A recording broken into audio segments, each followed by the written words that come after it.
which means,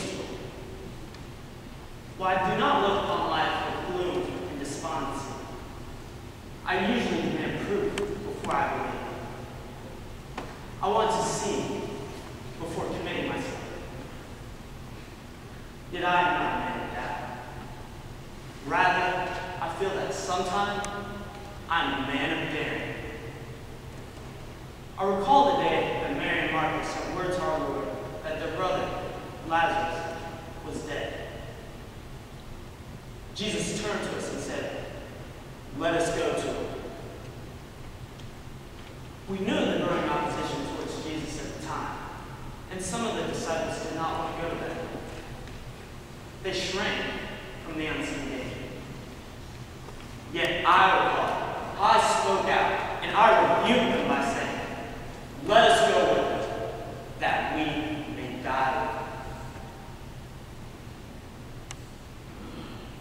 Why do people remember my doubt and forget my daring? Or remember the questions and overlook the affirmations? Or even worse, remember the fear and forget my faith? And yet I can even see now Jesus calming the wind on a stormy Galilee, or healing the sick, curing the disease, opening the eyes of the blind, or unstopping the ears of the deaf, or even cleansing the lepers and preaching the gospel to the poor. Yet opposition is developed, and his enemies are determined to destroy it. And now, even among us, his chosen 12, there is a traitor. Is he speaking of me? Is he referring to me? Is it I? Is it I? Like Samuel, Thomas is also listed in the Bible as being present after the crucifixion. And from this, we know that he overcame his doubts and remained loyal to Jesus. The Bible tells us nothing more about Thomas, but traditions fill with reference to his missionary work in Parthia and India. And about the year 1500, when Vasco da Gama and his explorers arrived in India, they found there a church with the name the Christians of St. Thomas. Thomas's traditional influence in India is further evidenced by a hill in India, which is called the Mount of St. Thomas. It is upon this hill that tradition says Thomas met a martyr's death.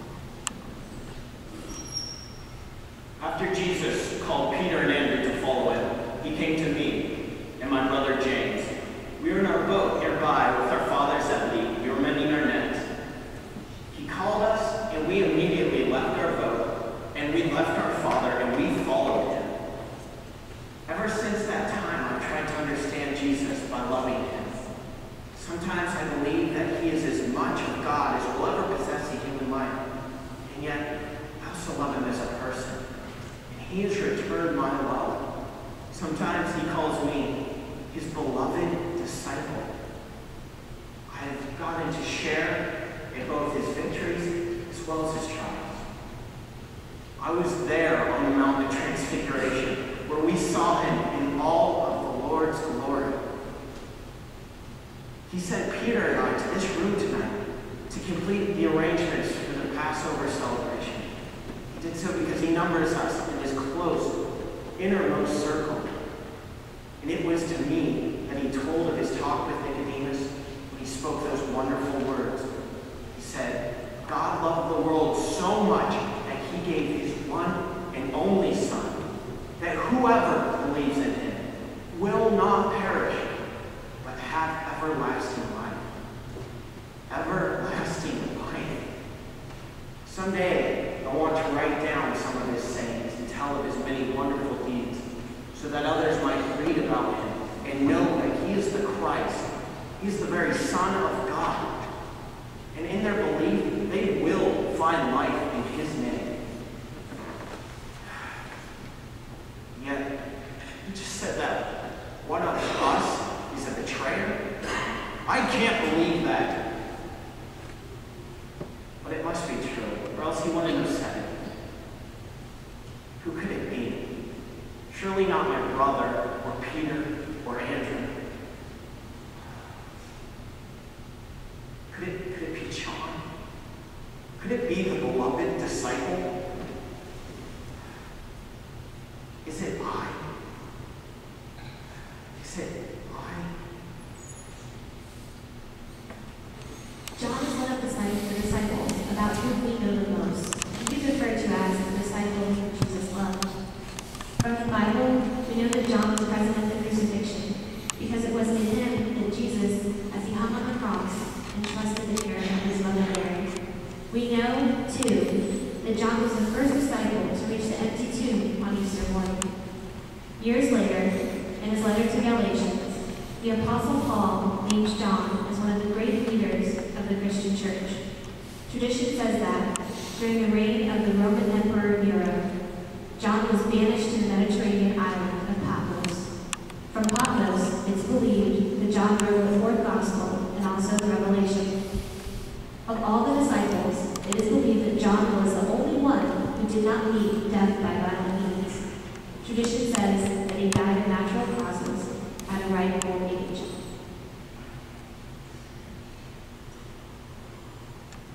I am Simon, the Zealot. Before Jesus called me, I belonged to the group of hot-headed, bloodthirsty revolutionaries known as the Zealots. We were all for our rebellion against Rome. We believed in crushing our enemies under our heels and establishing the ancient glory that was Israel's in the days of David and Solomon. Yet Jesus told us of another kind of kingdom, the kingdom of the human heart, when God reigns there supremely. Since I heard him, I have changed my mind and also my allegiance. He has shown me that the conquest of the heart is the only true, sincere, and lasting conquest. So I have given him my highest loyalty and deepest devotion. I have, in military parlance, unconditionally and completely surrendered myself to him. To think his thoughts, to love as he loves, and whom he loves, to obey as he obeys, to serve as he serves. This surrender has not imprisoned me. Rather, it has set me free for the first time in my life. I am not afraid of Rome any longer. She is mighty, but God is almighty. Now the Master says there is a spiritual Roman among us, one who would attempt to force that which can only be conquered by love. Who can it be? Matthew? Republican? The big fisherman, or his brother? Or does he suspect me, the only former zealot among us? Is it I? Is it I? In 70 AD, the city of Jerusalem fell to the invading armies of Rome. Among those who fought to the bitter end were the Zealots, the party to which Simon formerly belonged. Though barbarous, the courage displayed by the Zealots was outstanding. Simon showed his courage through his loyalty to Christ. He remained a true and loyal